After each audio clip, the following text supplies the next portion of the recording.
नमस्कार, जौहर न्यूज 11 भारत देख रहे हैं आप। आपके साथ मैं हूं अभिषेक भारती। जो कहूंगा सच कहूंगा, डंके की चोट पर कहूंगा। क्या आपको हिचकियां सुनाई देती हैं? आप कहेंगे भैया हमें क्यों हिचकी भला सुनाई देगी? तो असल में झारखंड में जो नक्सलवाद है वो हिचकियां ले रहा है, अपनी आखिरी हिचकियां। आपको लग रहा होगा कि मैं भला कैसी बात कर रहा हूं। हर रोज हर दूसरे तीसरे दिन तो आपको कहीं ना कहीं कोई ना कोई नक्सली के या तो गिरफ्तार होने की खबर मिलती होगी या फिर सरेंडर करने की खबर मिलती होगी, जिसका दो अर्थ निकलते हैं। नक्सली सरेंडर कर रहे हैं इसका मतलब कि नक्सलवाद है, और नक्सली सरेंडर कर रहे हैं, मारे जा रहे हैं, इसका मतलब कि नक्सलियों के ऊपर जबरदस्त प्रेशर है। प्रेशर किसका है? पुलिस का है, सुरक्षा बलों का है। आज आंकड़ों के साथ आपको बताएंगे कि झारखंड में कैसे नक्सलवाद अपनी आखिरी सांसें गिन रहा है, वो भी धीरे धीरे। बहुत हल्की हल्की हिचकियां ले रहा है। बहुत ध्यान से सुनने की कोशिश कीजिएगा तो वो चीजें सुनाई देंगी, वो हिचकियां सुनाई देंगी। यही हिचकियां आज आपको सुनवाने की कोशिश करेंगे डंके की चोट पर।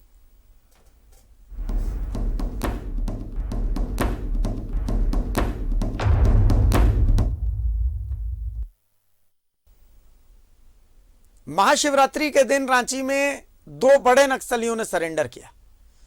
1 करोड़ के इनामी अनलदा दस्ते के प्रमुख सदस्य, जिस पर खुद 10 लाख का इनाम था, सुरेश मुंडा, और इसके अलावा एक और नक्सली था जिसका नाम था लोधरा। लोधरा पर 2 लाख का इनाम था।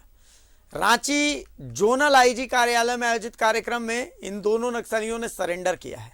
अब इन दोनों नक्सलियों ने सरेंडर किया है तो भैया सरेंडर के बाद इन्होंने कहा कि पुलिस की जो आत्मसमर्पण नीति है वो नीति इतनी जबरदस्त है कि इससे प्रभावित होकर के हमने आत्मसमर्पण किया है। सबसे पहले हम आपको रिपोर्ट दिखा देते हैं, आप इस रिपोर्ट को देखिए, फिर हम आगे की चर्चा करते हैं, क्योंकि ये दोनों बड़ी कामयाबी है। नक्सलियों का सरेंडर पुलिस के लिए एक बहुत बड़ी कामयाबी है। रिपोर्ट दिखाइए। 2, 3 और धमाके का शोर दूर दूर तक गया और लोहरदगा के बुलबुल जंगल में लाल आतंक की ताबूत में एक और कील ठोक दी गई। ये वो बम था जिसे रखा तो सुरक्षा बलों को नुकसान पहुंचाने के लिए गया था, लेकिन ऐन वक्त पर सुरक्षा बलों ने इसे बर्बाद कर दिया। अब समर्पण करते इन नक्सलियों को देखिए। 2 बड़े नक्सलियों ने आत्मसमर्पण किया और लाल आतंक का गला घोटने की तरफ पुलिस एक और कदम बढ़ गई। 10 लाख के इनामी सुरेश मुंडा का सरेंडर। 1 करोड़ के इनामी अनलदा दस्ते का था सदस्य। सुरेश सिंह मुंडा पर 67 मामले हैं दर्ज। पूर्व विधायक गुरुचरण नायक पर हमले में था शामिल। 2 लाख के इनामी लोधरो मुंडा का भी सरेंडर। लोधरो मुंडा पर 54 मामले हैं दर्ज। झारखंड सरकार की आत्मसमर्पण एवं पुनर्वास नीति से प्रभावित होकर 10 लाख के इनामी सुरेश मुंडा और 2 लाख का इनामी लोधरो मुंडा ने आईजी अभियान, रांची के जोनल आईजी, डीआईजी, एसटीएफ और सीआरपीएफ के अधिकारियों के समक्ष सरेंडर कर दिया। अपने इसमें हम लोग अपना फायदा देख के आ गए। मैंने घर में रह के मैंने अपना घर, माँ बाप, मैंने गांव वासियों के साथ ही मैंने अपना जीवन बिताने का इच्छा किए हैं। बाकी साथियों से भी, जितने भी मेरा पीएलजे साथी है, उन लोगों से मेरा अपील है कि मैंने वो लोग भी मुख्यधारा का फायदा उठाए और मुख्यधारा में जुड़ने का प्रयास करे कि वो वहाँ जंगल में जानवरों की तरह जिंदगी जीने से कोई फायदा नहीं है और उसमें कोई विकास का काम नहीं हो पाएगा। हम जो यहाँ झारखंड सरकार के जो सिलेंडर पॉलिसी की नीति के तहत प्रभावित होकर करना चाहेंगे सर। जो बाकी जो बचे हुए लोग हैं, मेरा दोस्त आर्मी लोग, सब वही सिलेंडर पॉलिसी के तहत उन लोग भी अपना समर्पण करें, यही मेरा कहना है। दोनों नक्सलियों का सरेंडर झारखंड पुलिस के लिए एक बड़ी कामयाबी है और तय है कि हिलती बुनियाद वाले नक्सल आंदोलन की इमारत बस भरभरा कर गिर नहीं वाली है। जो सुरेश सिंह मुंडा है, जोनल कमांडर, इनके द्वारा आज झारखंड पुलिस और सीआरपीएफ के पदाधिकारियों के समक्ष आत्मसमर्पण किया जा रहा है। ये इस आत्मसमर्पण और पुनर्वास नीति की बहुत बड़ी सफलता हम मानते हैं। साथ साथ लोधरो लोहरा, जो कि एरिया कमांडर है, 2 लाख का इनामी है, उसके द्वारा भी इस नीति के तहत आज झारखंड पुलिस और सीआरपीएफ के समक्ष आत्मसमर्पण किया जा रहा है। नीति का, आत्मसमर्पण नीति का, इससे लोग आकर्षित हो रहे हैं और इसका इम्पैक्ट हर जगह पड़ेगा। तो हम लोग ये चाहते हैं, हमारी अभियान तो जो है वो चलती रहेगी, हम लोग चलाते रहेंगे, लेकिन फिर भी मैं सभी से ये आह्वान करूँगा कि अब आप लोग वापस मेन स्ट्रीम में आएँ और देश के उत्थान में। और पुनः जो है, जैसे आपने लोहरदगा में देखा, गुमला में देखा, कई जगह पे लगातार पुलिस के साथ एनकाउंटर हो रहे हैं, तो उस रणनीति के तहत भी हम लोग काम करेंगे। तो मैं फिर से अपील करता हूँ कि जो बचे हुए दस्ता सदस्य हैं वो आके झारखंड पुलिस के समक्ष, झारखंड सरकार के समक्ष। झारखंड से लाल आतंक के खात्मे का काउंटडाउन जारी है और बस इसी धमाके की तरह नक्सलवाद भी बहुत जल्दी हो। रांची से न्यूज़ 11 भारत के लिए मोहम्मद इमरान के साथ लोहरदगा से गौतम लेनिन की रिपोर्ट। तो एक बार मैं रुक करता हूं, सहयोगी इमरान हमारे साथ जुड़े हुए हैं। इमरान, 2 बड़े नक्सली आज सरेंडर कर चुके हैं और सरेंडर के बाद उन्होंने कहा कि आत्मसमर्पण नीति बहुत अच्छी है, जिसका जो फायदा है वो उठाना चाहते हैं। ऐसा क्या है आत्मसमर्पण नीति में? आपने नक्सलियों से बातचीत की थी जिन्होंने सरेंडर किया, आज भी बातचीत की, विमल यादव से भी आपने बातचीत की थी, क्या कहा उन्होंने? आत्मसमर्पण नीति की वो क्या चीज है जो उन्हें अपनी ओर आकर्षित कर रही है? देखिए, बिल्कुल अभिषेक, जिस तरह से अगर हम बात करें आत्मसमर्पण नीति के, तो कहीं ना कहीं इतनी बेहतरीन नक्सलियों के लिए ये आत्मसमर्पण नीति है जो देश में सबसे बेहतरीन नीतियों में से एक माना जाता है, क्योंकि इस नीति के तहत जो उग्रवादी है, माओवादी है, उसे तमाम वो सुविधाएं मिलती हैं जो कि जंगलों में उससे तह जिंदगी रहने के बावजूद उसे वो सारी जो सुविधाएं हैं नहीं मिलेगी, चाहे वो पैसे के रूप में हो, जमीन के रूप में हो, झारखंड के हजारीबाग में ओपन जेल में रहने के रूप में हो, या फिर अन्य कई सरकारी सुविधाएं जिससे कौशल विकास से जुड़ करके रोजगार के साथ काम करने की हो, या फिर पुलिस के साथ ही मिलकर के नौकरी करने की बात हो। तमाम तरह की ऐसी चीजें हैं जहां से ये अपनी जंगल की जिंदगी छोड़ करके अगर मुख्य धारा से लौट रहे हैं तो वो तमाम सुविधाएं मिल रही है। यहां तक कि जमीन और घर बनाने के लिए सरकार जो है वो पैसे तक दे रही है। तो कहीं ना कहीं एक ऐसी प्रभावी पूरी तरीके से एक नीति है आत्मसमर्पण नीति जो कि नक्सलियों को और माओवादियों को लुभा रही है। शायद यही वजह है कि एक के बाद एक जो बड़े नक्सली हैं वो सरेंडर कर रहे हैं। आज जो 2 नक्सलियों ने सरेंडर किया है, एक सुरेश सिंह मुंडा जो कि 10 लाख के इनामी नक्सली थे, खुद अनलदाग के दस्ते का सक्रिय सदस्य रहा है और लगातार कई घटनाओं में अंजाम देने में इनकी अहम भूमिका रही है। दूसरा लोधरो जो लोहरा है, इनकी सरेंडर कर 2 लाख रुपए की इनामी है, ये भी कई कांडों में सम्मिलित रहे। एक जो कि 10 लाख के इनामी है वो 67 कांडों में झारखंड पुलिस के लिए वांटेड था और लगातार कई बड़ी घटनाओं को अंजाम दे चुका था। चूंकि लोधरो के बारे में बताया जाता है कि 54 ऐसे कांडों में ये लोग शामिल थे जिसमें झारखंड पुलिस से सीधा संघर्ष तक की नौबत जो है इनकाउंटर में आ चुकी थी और ये लोग लगातार खुल करके पुलिस के साथ अपनी जो संघर्ष है वो लड़ते थे। लेकिन जब से इनके परिवार से पुलिस ने संपर्क साधा, उनके परिवार के अन्य जो परिजन है उनसे संपर्क साधने के बाद एक कॉन्फिडेंस लेवल में लाया गया तमाम लोगों को कि जो जंगल की जिंदगी में उनके बेटे, उनके जो दामाद या फिर उनके दूसरे जो लोग हैं जो जंगल में जिंदगी काट रहे हैं, उसे जो अपनी बची हुई जिंदगी है वो वापस झारखंड के आत्मसमर्पण नीति के तहत वो मुख्यधारा से जुड़ जाए और मुख्यधारा से जुड़ने के बाद उसे वो तमाम सुविधाएं मिलेगी, वो परिवार को वो तमाम सुविधाएं मिलेगी।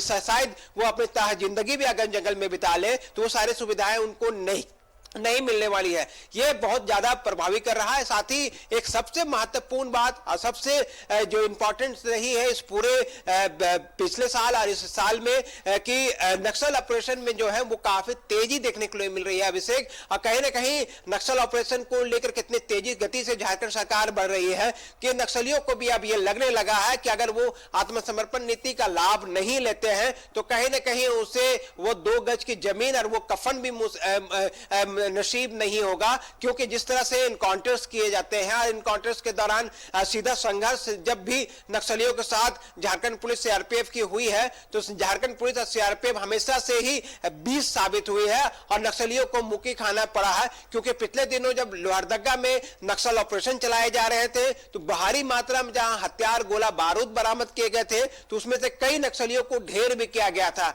और कई नक्सलियों को जिंदा पकड़ा भी गया है। तो कहने की ये सारी बातें चाहते हैं, जो नक्सली संगठन और उनके जो गुर्गे हैं, वो तमाम चीजें जो है वो सामने देख रहे हैं, नाप रहे हैं अपने आप को, तो वो मानते हैं कि अब वो परिस्थिति झारखंड में नहीं है जिससे वो आगे चल करके माओवादियों की जो विचारधारा की बात करके आंदोलन करते हैं या फिर अपनी बातों को आगे बढ़ाने के लिए अपनी कार्रवाई को लेकर के ग्रामीणों को साथ लेने की बात करते हैं। वो सारी चीजें अब उनको मुंह की खानी पड़ रही है, क्योंकि उनको जो सुविधाएं मिलनी चाहिए जंगल में वो सारी सुविधाएं मिल नहीं रही है।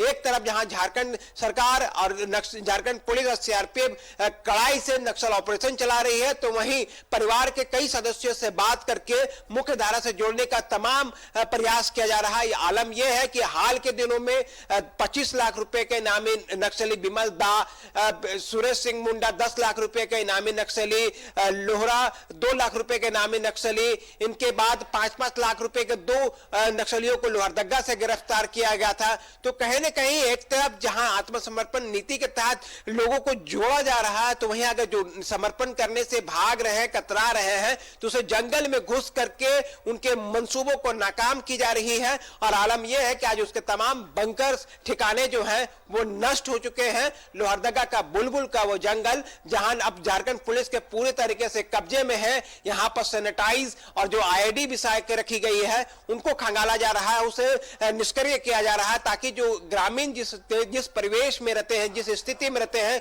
उन तमाम स्थिति में वो अपनी जीविका जो है गांव में रहते हुए चला सके। तो झारखंड पुलिस के लिए एक बड़ी सफलता, पिछले अगर फरवरी की सिर्फ हम बात करें तो फरवरी माह में ही एक से बढ़कर एक सफलताएं मिली है। भारी मात्रा में हथियार, गोला बारूद बरामद किए गए हैं। तो वहीं अब तक इस पूरे मामले में 1 दर्जन से अधिक नक्सलियों को गिरफ्तार किया गया है, 1 नक्सली को ढेर किया गया है, 4 नक्सली जो हैं वो मुख्य धारा से जुड़े हैं। तो कहीं ना कहीं एक बड़ी सफलता है झारखंड पुलिस और सीआरपीएफ के साथ साथ राज्य सरकार के लिए कि जो उनके मंसूबे हैं उस पर लगातार सफलताएं मिल रही है। अभिषेक, बिल्कुल सही बात है इमरान। देखिए, आप हमारे साथ बने रहिए। जो आंकड़े आपने गिनाए हैं उन्हीं आंकड़ों से जुड़ी एक रिसर्च है, जो रिसर्च हम अपने दर्शकों के लिए लेकर के आए हैं। हम चाहते हैं कि हम उस रिसर्च को अपने दर्शकों को दिखाएं, उस स्टोरी को अपने दर्शकों को दिखाएं, ताकि पिछले 1 साल में लाल आतंक पर किस कदर नकेल कसी गई है। हमारी बात मत मानिए, आप किसी की बात मत मानिए, आप सिर्फ आंकड़ों की मानिए। इससे आपको समझ में आ जाएगा कि किस तरीके से लाल आतंक आखिरी सांसें गिन रहा है। और इससे यह संदेश भी जाता है कि जो लोग हिंसा के मार्ग पर गए हुए हैं, भैया हिंसा का कोई रास्ता तो है ही नहीं, पहली चीज। और अगर आप उस रास्ते पे गए हुए हैं तो पुलिस कैंची लेकर के आ रही है जिंदगी की जो डोर है ना, उस डोर को काटने के लिए। तो उससे बढ़िया है एक सम्मानजनक जीवन का ऑप्शन सरेंडर के रूप में मौजूद है। आपके बाकी साथी इसका फायदा उठा रहे हैं, आप भी इसका फायदा उठाइए। रिपोर्ट देखिए आप। लाल पर लगाम, नक्सलवाद का काम तमाम। हमारी मत मानिए, आंकड़ों की मानिए, सच देखिए, समझिए और जान लीजिए। आतंक और हिंसा कोई रास्ता है ही नहीं, रास्ता बस मुख्य धारा का है। जैसे सुरेश सिंह मुंडा और लोदरा लोहरा मुख्य धारा से जुड़ गए। साल 2021 के आंकड़े, पुलिस के नक्सल अभियान में 410 नक्सली गिरफ्तार हुए। पुलिस का सरेंडर पुलिस ने विभिन्न जिलों में कराया। पुलिस मुठभेड़ में 6 नक्सली मारे गए। पुलिस ने पॉलिट ब्यूरो सदस्य और 1 करोड़ के इनामी प्रशांत बोस की गिरफ्तारी। सेंट्रल कमेटी सदस्य शीला मरांडी की गिरफ्तारी। सदस्य और 25 लाख के इनामी प्रद्युमन शर्मा की गिरफ्तारी। रीजनल कमेटी मेंबर और 15 लाख के इनामी रमेश गंजू उर्फ आजाद की गिरफ्तारी। 28 बड़े उग्रवादियों को पुलिस ने 2021 में गिरफ्तार किया। पुलिस ने 2 रीजनल कमेटी मेंबर का सरेंडर करवाया। जोनल कमांडर, 4 सब जोनल कमांडर, 4 एरिया कमांडर का सरेंडर। डीपीसी के 15 लाख के इनामी माओवादी मुकेश गंजू का सरेंडर। माओवादी जोनल कमांडर जीवन कंडूलना समेत 19 माओवादियों का सरेंडर। बुद्धेश्वर उरांव, शनिचरा सुरीन, महेश भुइया, विनोद भुइया, मंगरा लुगून को मार गिराया। भाकपा माओवादियों के 14, टीपीसी के 10, पीएलएफआई के 4 उग्रवादियों की संपत्ति जब्त।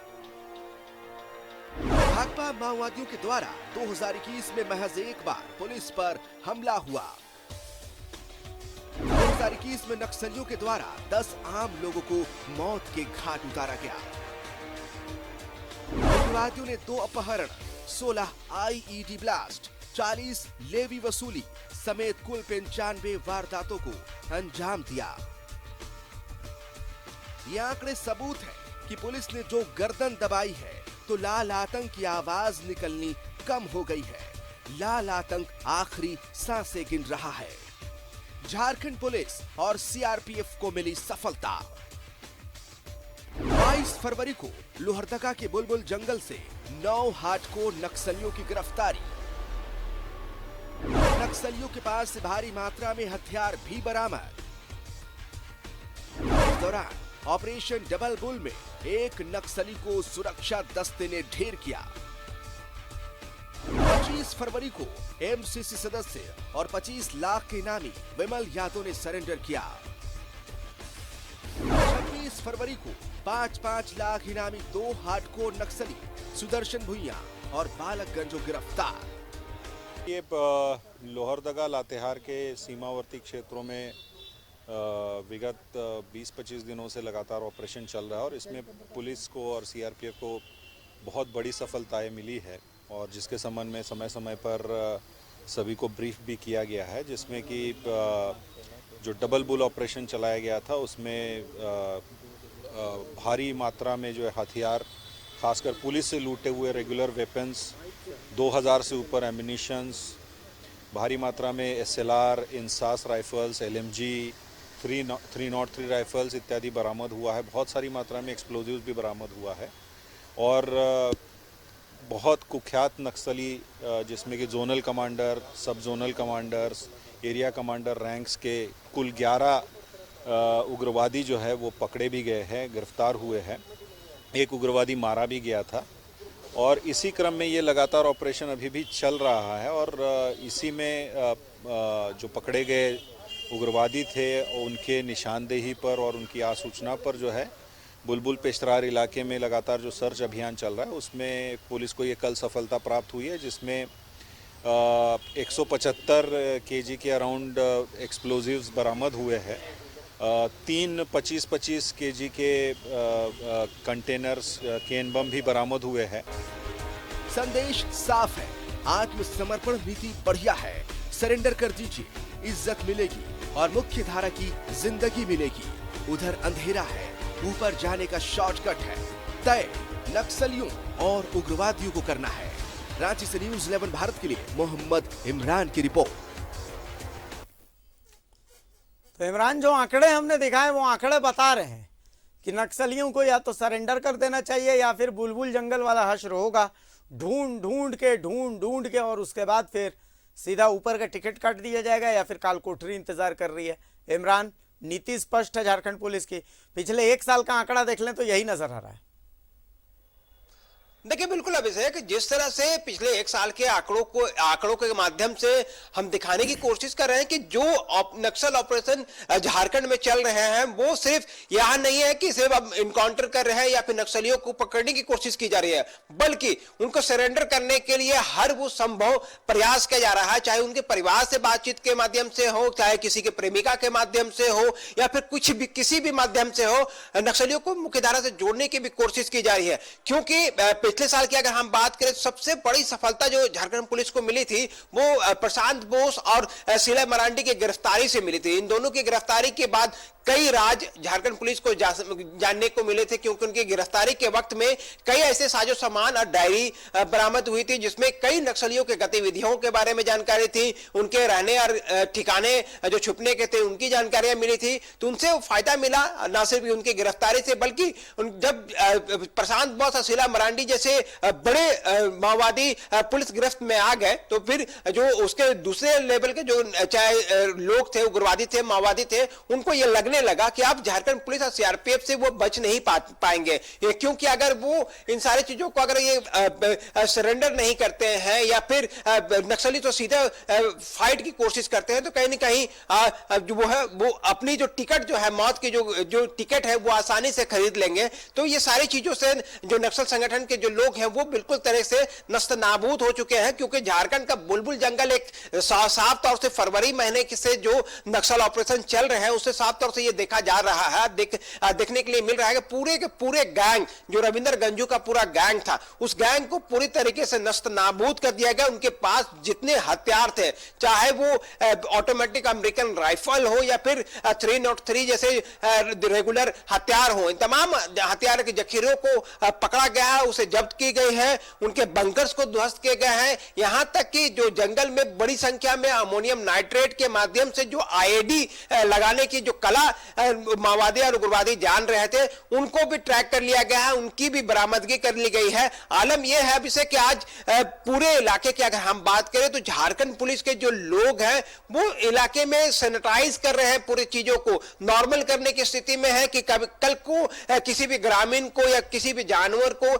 इस इलाके में अगर वो भ्रमण के लिए निकले तो वो इस आईईडी का शिकार ना हो पाए, क्योंकि जिस तरह से जंगलों पर माओवादियों ने पूरी तरीके से आईईडी के एक जाल जो बिछा रखी थी उसे क्रैक कर लिया है झारखंड पुलिस ने। अब सैनिटाइज किया जा रहा है, उसे ढूंढा जा रहा है और उसे निष्क्रिय करने की कोशिश की जा रही है। विस्फोट की जो तस्वीर है उसी का एक नमूना है कि लगातार जिस तरह से वहां पे जंगल में जो तस्वीरें मिल रही हैं या फिर जो विस्फोटक सामग्री मिल रहे हैं उनको जंगल में ही नष्ट किया जा रहा है, ताकि फिर से इस जगह पर किसी भी नक्सली संगठन की सक्रियता ना बढ़े। और झारखंड पुलिस अब इन तमाम इलाकों में पैनी नजर बनाई हुई है। मुझे लगता है कि आने वाले दिनों में सरायकेला, खरसावां और रांची के तमाड़ और बुंडू जैसे इलाके में जो कि ट्राई जंक्शन बनता है, खूंटी का कुछ इलाके में झारखंड पुलिस जो है वो पूरे दमखम के साथ उस इलाके में जो है नक्सल ऑपरेशन चलाने वाली है। और ये नक्सल ऑपरेशन ठीक बुलबुल जो है जंगल में जिस तरह से की गई, जैसे ऑपरेशन डबल बुल के नाम से दिया गया था, उसी तरह के एक ऑपरेशन इस क्षेत्र में भी चलाया जाएगा, ताकि इस क्षेत्र के जो सक्रिय उग्रवादी माओवादी हैं उनको टारगेट करते हुए इस इलाके को खाली कराई जाएगी। क्योंकि अक्सर इसी जगह पर पिछले साल एक विस्फोट की घटना भी हुई थी पहाड़ पे, जिसके वजह से कुछ जवानों को घायल होना पड़ा था। हालांकि उसके बाद उस जगह पर झारखंड के पुलिस और सीआरपीएफ ने अपने कब्जे में ले रखा है और वहां पर लगातार कैंप किए हुए हैं। तो एक तरह से कहें तो पिछले 1 सालों में जो झारखंड पुलिस और सीआरपीएफ को सफलताएं मिली है उसी का आलम आज ये है कि कम से कम बड़े नक्सली जो हैं, बड़े माओवादी जो हैं वो अब समझने लगे हैं कि अब उनकी जो दाल है वो झारखंड में नहीं गलने वाली है। सम्मानजनक अगर जिंदगी जीनी है तो कहीं ना कहीं उनसे सरेंडर करना होगा, नहीं तो आने वाले दिनों में झारखंड के सीआरपीएफ की जो गोलियां हैं वो उनका निशाना बनाने के लिए एनी वक्त कभी भी तैयार है और कभी भी उनका निशाना बनाया जा सकता है। उदाहरण के तौर पर बुलबुल में ही नक्सलियों को ढेर किया गया, वहां पर जिंदा नक्सलियों को पकड़े गए हैं। तो ये सारी चीजें चल रही है। उम्मीद है आने वाले दिनों में जब झारखंड पुलिस और सीआरपीएफ दूसरे इलाके को टारगेट करते हुए बुलबुल से जो सफलताएं मिली है लोहरदगा, लातेहार में, उसी से सीख लेते हुए आगे ऑपरेशन चलाएगा और वहां पर भी इसी तरह का जो कामयाबी है वो मिलने की संभावना है। क्योंकि नक्सलियों की जितनी ट्रिक है, जितने तरीके हैं जिनसे वो भाग जाते हैं, जिनसे वो बच जाते हैं, उन सारी चीजों को झारखंड पुलिस के जो पुलिस पदाधिकारी हैं, चाहे वो डीजीपी हो, चाहे वो आईजी ऑपरेशन हो, एडीजी हो, सीआरपीएफ के आईजी हो, इन तमाम लोगों ने कड़ी मेहनत की है और कड़ी मेहनत का फल जो है वो मिलता है। वो साफ तस्वीरों के माध्यम से भी बीच में जितने भी प्रेस कॉन्फ्रेंस या फिर जितनी सफलताएं मिल रही है उन तमाम चीजों से दर्शकों को दिखाई दे रही है कि झारखंड पुलिस सीआरपीएफ ने कड़ी मेहनत से झारखंड को लाल आतंक के जो कब्जे में पिछले कई वर्षों से था उसे अब खत्म करने की कागार में है। उनके सीने में अंतिम कील ठोकने की कोशिश की जा रही है। एक आखिरी बात, सिर्फ लाल आतंक की बात नहीं कर रहा, मैं कहता हूं कि पीएलएफआई भी एक बहुत बड़ा सिरदर्द, दिनेश गोप नाम का एक बहुत बड़ा सिरदर्द बना हुआ था। लेकिन पिछले 1 महीने में आप देखिए, 1 से 2 महीने के अंदर में, कि दिनेश गोप के लगभग पर कतर ही दिए गए हैं। मतलब खबरें तो यहां तक आ रही थी कि आज गिरफ्तार हो जाए दिनेश गोप, कल गिरफ्तार हो जाए दिनेश गोप, आज एनकाउंटर हो जाए दिनेश गोप का, कल एनकाउंटर हो जाएगा दिनेश गोप का। मतलब एकदम यूं समझ लीजिए कि पुलिस के जो हाथ हैं वो दिनेश गोप या फिर यूं कहें कि पीएलएफआई के गर्दन तक, टेंटुए तक बिल्कुल पहुंचे ही हुए हैं। इमरान, देखा बिल्कुल अभिषेक, माओवादी नहीं उग्रवादी संगठन में पीएलएफआई अपने आप में बड़ा दबदबा रखने की कोशिश करता है, क्योंकि पिछले दिनों अगर हम बात करें तो रांची से उनके कई गुर्गों को गिरफ्तार किया गया, उनके करोड़ों रुपए पकड़े गए, यहां से लग्जरी गाड़ियां पकड़ी गई थी, कई हथियार पकड़े गए थे, यहां तक कि जब ये नक्सल ऑपरेशन जो खूंटी में उग्रवादियों के खिलाफ कार्रवाई की गई तो एक तरह से कहेंगे पीएलएफआई की जो कमर है वो पूरी तरीके से टूट गई थी, क्योंकि उनके आर्थिक तंत्र को भारी चोट जो है वो रांची पुलिस ने दी थी। तो वहीं अगर खूंटी की अगर हम बात करें तो खूंटी में लगातार प्रत्येक दिन जो है पीएलएफआई के जो सक्रिय सदस्य हैं या फिर जोनल लेवल के या फिर जिला लेवल के जो कमेटी के जो उनके अपने सदस्य होते हैं उनकी गिरफ्तारियां हो रही हैं, उनके पकड़े भी जा रहे हैं। तो कहीं ना कहीं माओवादियों पर जहां नकेल कसा गया है, उनके सीने पर जहां कील ठोकी जा रही है, तो वहीं जो दिनेश गोप जैसे जो उग्रवादी संगठन के जो लीडर है उनको भी बेसब्री से झारखंड पुलिस एटीएस के जो तमाम जो पुलिस पदाधिकारी हैं वो इंतजार कर रहे हैं कि जिस दिन उनके रडार में दिनेश गोप आएगा या तो वो झारखंड पुलिस के समक्ष सरेंडर करके सम्मानजनक जेल पे वक्त बिताए या तो फिर ऊपर जाने के लिए तैयार रहे, क्योंकि सीधे तौर पर झारखंड पुलिस के जो डीजी हैं वो इस मामले में काफी कठोर हैं, क्योंकि जिस तरह से उग्रवादी संगठन के लोगों ने लेवी के लिए कई हत्याएं करते हैं, कई जगह पर आगजनी की जाती है, कई व्यवसायियों को रंगदारी भरा धमकी दी जाती है, तो कहीं ना कहीं ना सिर्फ ग्रामीण क्षेत्रों में यह सारी चीजें होती है बल्कि ये उग्रवादी संगठन के जो लोग हैं वो शहरी क्षेत्रों में भी अपनी दबदबा की कोशिश करते हैं। ऐसे में इन पर भी कड़ी निगाहें बनी हुई है, चाहे एटीएस की अगर हम बात करें तो वैसे बड़े आपराधिक तत्व के जो लोग हैं, जो संगठन के लोग, अमन श्रीवास्तव, अमन साव का ये जो गैंग है उस पर एटीएस लगातार काम कर रही है। तो अब इसे कहने का पूरी तात्पर्य ये रहा कि जहां एक और माओवादियों पर कई तरीके से प्रहार किए जा रहे हैं, वहीं पीएलएफआई और जो संगठित अपराध है उन पर भी काम की जा रही है, उन पर भी लगाम लगाया जा रहा है। तो एक तरह से कहे तो बेहतरीन तरीके से झारखंड पुलिस लगातार काम कर रही है, सीआरपीएफ लगातार काम कर रही है, एटीएस का जो है वो लगातार सक्रिय है संगठित अपराध गिरोह के खिलाफ। तो आने वाले दिनों में इन तमाम लोगों पर झारखंड पुलिस की सफलताएं जो हैं वो मिलनी लाजमी है, क्योंकि पूरी ईमानदारी के साथ तमाम जो पुलिस अधिकारी हैं अपने काम को अंजाम दे रहे हैं। आलम यह है कि आज के डेट में किसी भी बड़े नक्सली या फिर उग्रवादी घटनाओं को अंजाम देने में सभी जो संगठन के लोग हैं वो नाकाम रहे हैं, क्योंकि लगातार झारखंड पुलिस, सीआरपीएफ, एटीएस के जो लोग हैं वो लगातार सक्रिय हैं और अपने काम को बाखूबी अंजाम दे रहे हैं। चलिए इमरान, बहुत शुक्रिया इस तमाम चर्चा के लिए, इस तमाम बातचीत के लिए। लाल आतंक की आखिरी हिचकियां हमने आपको सुनाने की कोशिश की है। इमरान ने बहुत सारी जानकारी दी, बहुत सारी बातें, ये आंकड़े जो आप टीवी स्क्रीन पर देख रहे हैं ये आंकड़े बता रहे हैं। इससे ज़्यादा और बहुत ज़्यादा सबूत की ज़रूरत पड़ती नहीं है उन हिचकियों को सुनने के लिए। अगर ईमानदारी से सुनने की कोशिश कीजिएगा तो लाल आतंक की आखिरी हिचकियां आप भी बहुत आसानी से सुन सकते हैं। कहीं जाइएगा मत, एक छोटे से ब्रेक के लिए रुक रहे हैं, ब्रेक के बाद वापस आएंगे तो हम आपको दिखाएंगे कि कैसे बिजली बिल भरना भी समस्या का सबब बन गया है। कहीं मत जाइए, डंके की चोट पर जारी रहेगा एक छोटे से ब्रेक के बाद।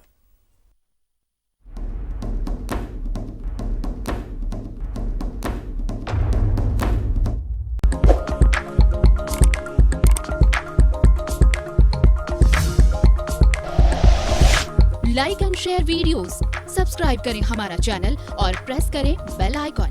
न्यूज़ 11 भारत, सच है तो दिखेगा।